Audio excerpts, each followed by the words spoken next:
Yang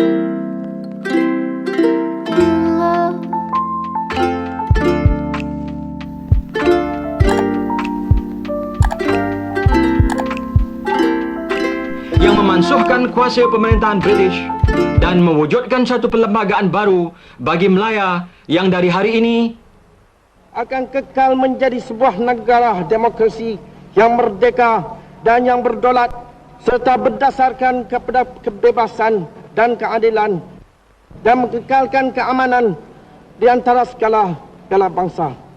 Kuala Lumpur, 31 hari bulan Ogos tahun 57. Merdeka! Merdeka! Merdeka! Merdeka! Merdeka!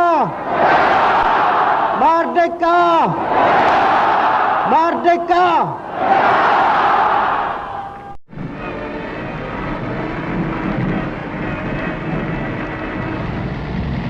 Kira-kira setengah juta manusia di bawah pindah.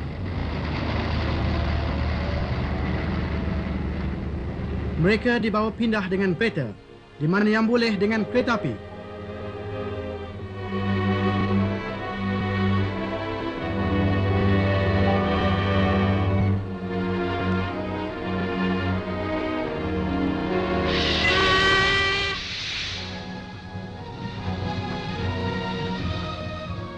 Di mana tiada jalan raya dan kereta api, mereka berpindah melalui sungai. Sekalian ini berjalan mengikut rancangan.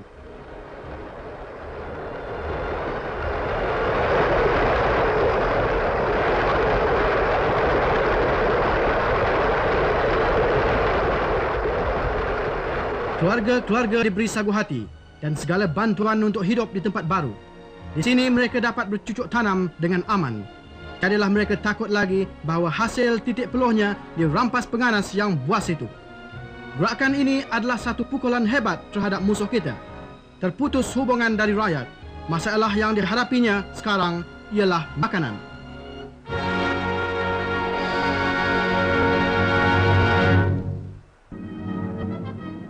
Satu tindakan membulurkan mereka telah dilancarkan dalam bulan Jun tahun 51. Makanan telah dilarang masuk di beberapa kawasan. Jagaan yang ketat telah dilakukan untuk mencegah jatuhnya makanan dan perbekalan ke tangan pengganas.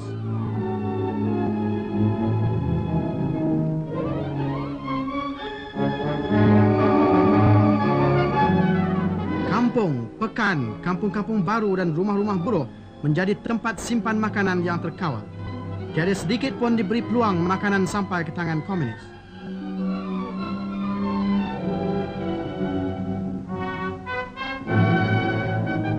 Di setengah-setengah kawasan diadakan masakan beramai-ramai di mana nasi untuk seluruh kampung dimasak dalam satu dapur yang besar. Tanah Melayu mencapai kemerdekaan pada tahun 1957 setelah dikuasai oleh kuasa asing. Sebelum Tanah Melayu mencapai kemerdekaan, Tanah Melayu dikawal dan ditadbir oleh kerajaan British. Keselamatan sambil menembus jauh ke dalam hutan, membakar sekalian ladang yang ditanamkan oleh komunis untuk bekalan makanan.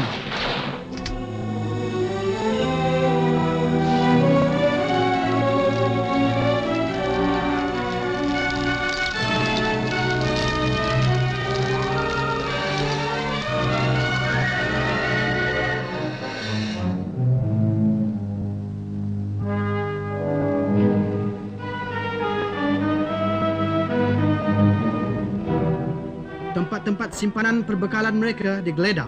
Setengah-setengahnya mengandungi bilangan besar makanan, ubat, kain baju, bateri lampu dan berbagai perkakas yang penting. Tanah Melayu diduduki oleh Jepun selama 4 tahun, iaitu dari tahun 1941 sehingga 1945.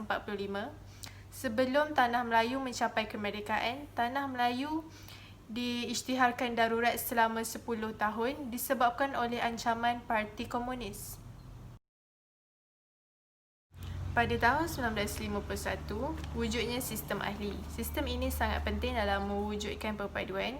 Sistem ini memberi pendedahan dan rentihan kepada pemimpin tempatan dalam hal ehwal pentadbiran sebelum membuat persetujuan memberi kemerdekaan kepada Tanah Melayu. Tokoh-tokoh yang menganggotai Sistem ALI 1951 terdiri daripada semua kaum dan mestilah warga negara Tanah Melayu dan menjalankan tugas-tugas bertaraf menteri. Antara ahli-ahli dalam Sistem ALI ialah Dato' Onn Jaafar, EEC Turai Singgam, Mahmud bin Mat dan lain-lain lagi. Seterusnya, Sistem ALI ini dapat mewujudkan semangat kerjasama antara kaum melalui pentadbiran bersama. Langkah seterusnya ialah dengan perkembangan parti politik dan perjuangan kemerdekaan. Antara parti yang diwujudkan ialah Kesatuan Melayu Muda, UMNO, Parti Islam Malaysia, Malaysian Chinese Association, Malaysian Indian Congress. Matlamat parti-parti politik adalah berbeza antara satu sama lain. Ada parti politik yang memfokuskan perjuangan mereka untuk memelihara hak kepentingan kaum masing-masing dan ada juga parti politik yang memperjuangkan hak untuk mendapatkan kemerdekaan Tanah Melayu. Perkembangan parti politik dan tuntutan daripada pelbagai parti telah menyebabkan kerajaan British membuat keputusan untuk mengadakan pilihan raya. Kerajaan British memerlukan kerjasama dan pertolongan rakyat Tanah Melayu bagi menghapuskan ancaman komunis. Pada peringkat permulaan, pilihan raya peringkat tempatan dijalankan pada tahun 1951 di Pulau Pinang. Seterusnya, pilihan raya umum pertama bagi Majlis Undangan Persekutuan diadakan pada tahun 1955. Pilihan raya Majlis Perbandaran Kuala Lumpur 1952. UMNO dan MCA berpakat untuk bekerjasama secara sementara di dalam pilihan raya tersebut. Menurut persetujuan, UMNO tidak akan bertanding di dalam kawasan MCA dan MCA tidak akan bertanding di kawasan UMNO. Kedua-dua pihak saling bantu-membantu di kawasan masing-masing. Strategi ini mendatangkan kejayaan kepada Parti Perikatan UMNO MCA dengan memenangi undian majoriti sebanyak 51 kerusi. Pada Mac 1955, Suruhan Jaya Red telah ditubuhkan dan dipengerusikan oleh Lord Red dari Britain. Penubuhan Suruhan Jaya Red bertujuan untuk menggubah satu perlembagaan baru bagi Persekutuan Tanah Melayu yang merdeka berasaskan pemerintahan secara demokrasi. Sepanjang pelaksanaan, mereka menerima sebanyak 131 buah memorandum daripada pertubuhan dan individu dan Suruhan Jaya ini bersidang sebanyak 118 kali. Pada 8 Ogos 1955, Tunku Abdul Rahman telah menghantar satu memorandum ke pejabat tanah jajahan British untuk berunding tentang kemerdekaan Tanah Melayu. Pada 1 Januari 1956, rombongan kemerdekaan telah dihantar ke London untuk mengadakan rundingan kemerdekaan dengan pihak British.